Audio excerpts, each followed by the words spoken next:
Brendan O'Neill, hello.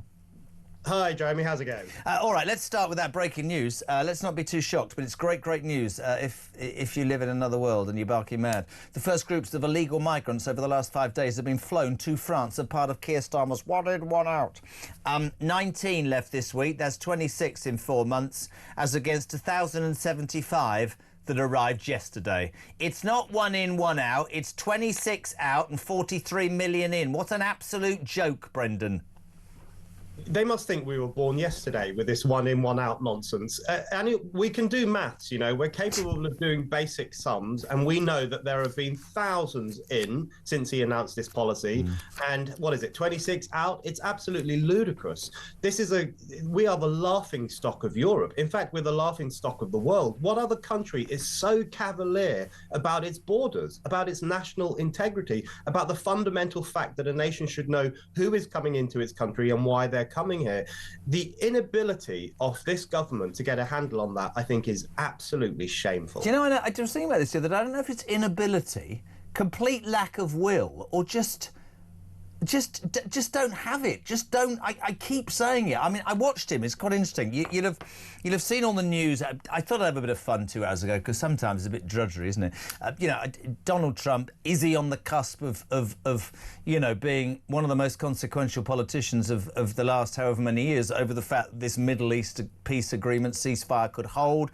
The cynics are saying, oh, it's just showboating. He wants the Nobel Peace Prize. It's not going to work. Others are saying, listen, whether you love him or hate him, give him some bloody credit. He was round the cabinet table, you'll have missed it, about an hour and a half ago, and he basically, and this to me is why I'm saying this to you about where our country is under Starmer, he thanked most of the cabinet, his ex-3 wives, most of his children, the cleaners in the White House. He thanked every country in the world, including Iran and Indonesia, and I'm not joking, not to mention of the United Kingdom. And Starmer, 10 minutes before, had gone, I'd like to say what a big part we've played, and Donald Trump is such an important figure for world peace. 4 years ago, he said he was a danger to bloody world peace. What does he actually think, Keir Starmer? I don't know. Do you?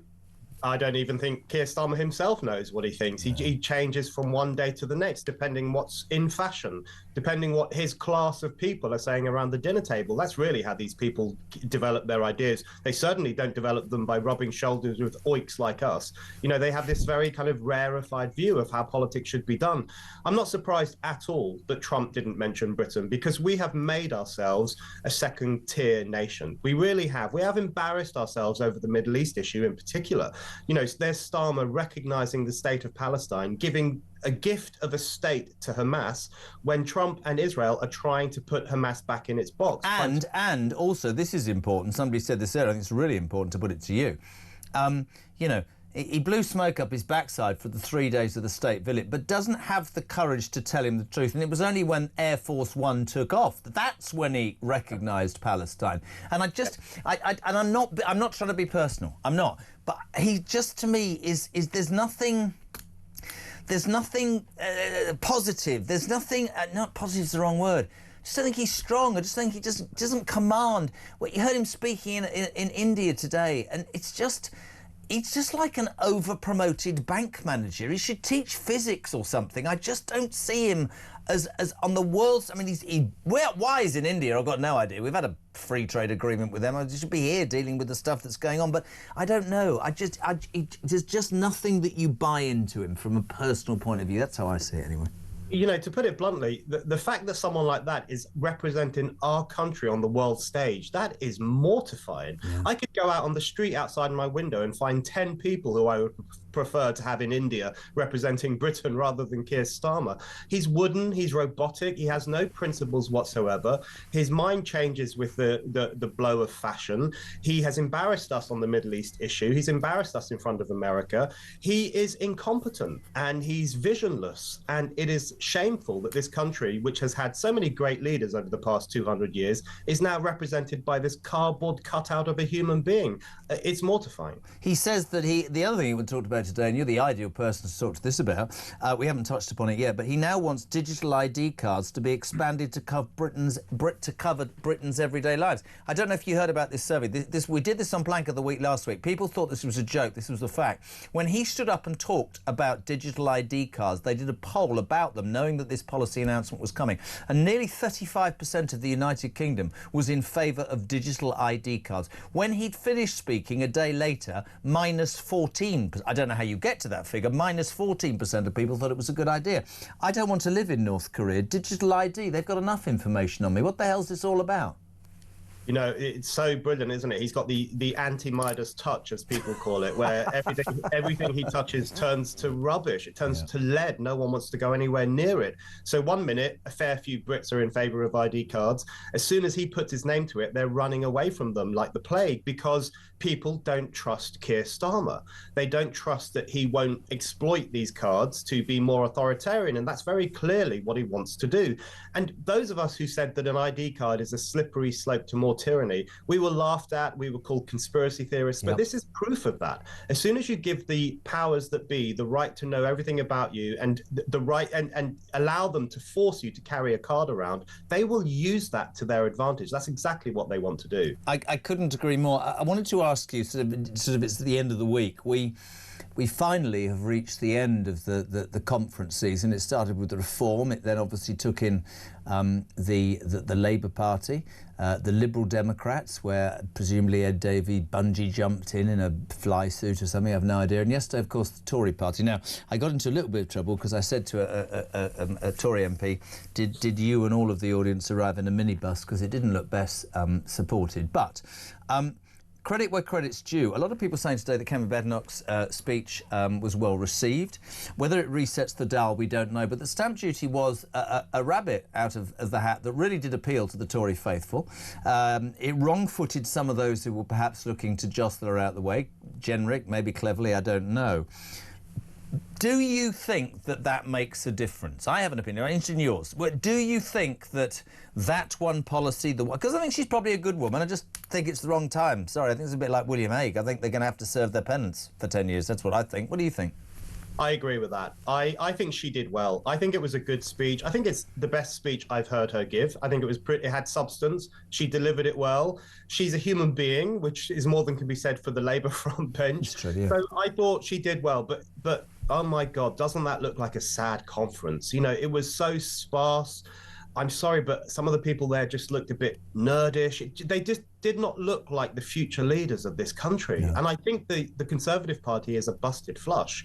And you know what conference season has made really clear is that the next election, there are two choices in the next election, Farage or not Farage. That is what the next election is going to be about entirely. All the parties have made that clear. Labour obsessed over Farage, the Green Party, bunch of nutters obsessed over Farage, the Lib Dems, of course, and even the Conservatives, they tried not to, but they did mention Farage. That's the choice of the next election. Do you want Farage or do you want the political establishment? I thought one of the most ironic things of course, because, I mean, there's the next argument. Are certain people, you know, I mean, let's be honest, the Liberal Democrats have form. They threw out their belief in, you know, university tuition fees, their number one flagship policy to get into a coalition government with David Cameron. And I repeat what I said earlier, and this isn't for your benefit, it's for his benefit. I'm just going to keep saying it. Ed Davey, come and answer questions about being in charge of the post office.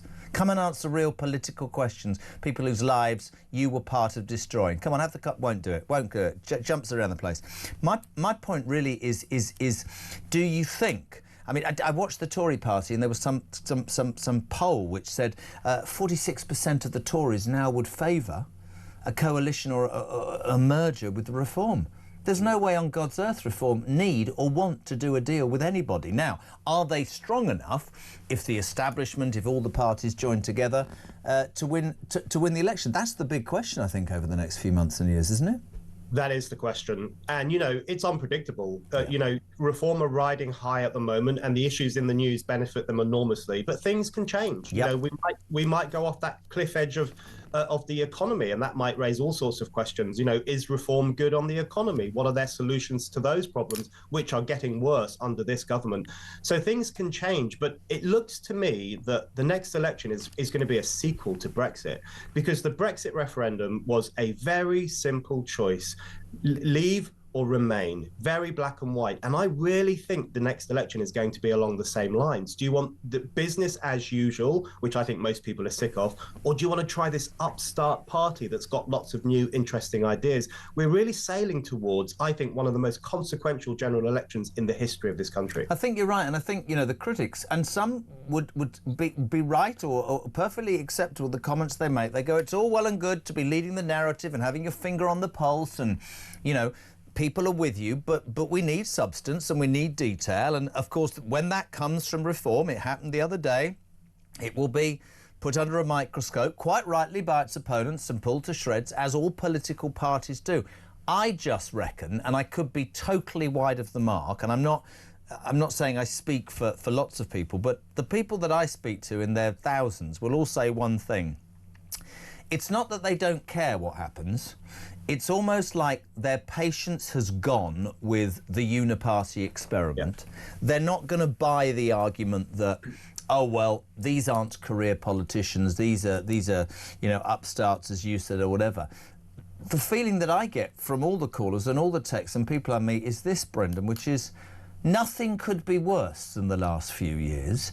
And if it means a bunch of businessmen and women who maybe haven't been politicians, maybe they'll get it right, maybe they won't, but it couldn't be worse. And do you know what, with the lot we've had, that we've gone from one to t'other for 20, 25 years, we just feel like trying a different meal. We like trying a different dish. We want to drive a different car. We want to go to a different holiday place. Do you know what, we're going to shock ourselves and go, you know what I'm trying to say? And I think strangely, and of course, reform has to bring detail to the table. It has to, because if it doesn't, then it can't be held to task. But I almost feel the majority feeling is, what the hell else worse can we do here? That's what I think. That's exactly the feeling I'm getting from people as well. And you know what the Tories and Labour and everyone else will say is better the devil you know. But people don't agree with that anymore. No, they don't. They're sick of the devil that we've had for the past 100 years, or however long it's been that Labour and the Tories have dominated politics. It hasn't worked. They've let us down time and time again, especially over the past 20 years. People are willing to take a gamble. They're willing to take a risk now because But they you know see that, but even that sort of, it's not that it annoys me. I want to have this debate with people and they go, well, it's a gamble. Farage has never held a government post. Neither had any of the Tories before they got into power. Kemi Badenoch hadn't. Neither. I mean, what did Keir Starmer would know? The thing is, I think in all of it, I just think people's patience has gone. And I'm not saying that they're going to throw caution to the wind. I just think they're just going to go, could it be any worse than this right now? But, you know, the other thing that really annoys me is that Labour and the Tories are both infected by this idea that they have a right to rule, that they are the natural ruling parties of this country, and that anyone else that nips at their heels is an outlier or illegitimate or a problem. And that is not going to wash for much longer. In fact, it's not washing already, because, you know, you're right, actually. I mean, it is a gamble on Farage, and I think that's quite exciting if people take that gamble. Great word, absolutely. What have you got to leave? We've got a business secretary who lied. We've got a chancellor who lied about what she was up to. We've got a prime minister who doesn't have any cojones. All that sort of stuff. What could be worse? I don't know, mate. It's really, really interesting, but it does feel like we're entering a phase where decisions, it just feels like an important and interesting time. And you're right what you said before. They could drop the ball and fall on their backsides, Reform. They could absolutely fall on their backsides. It's right now, as we sit here, it's for them to lose, but it's a long, long game. Mate, really good to have you on. Thank you so much indeed. The amazing Brendan O'Neill, chief political writer at Spiked.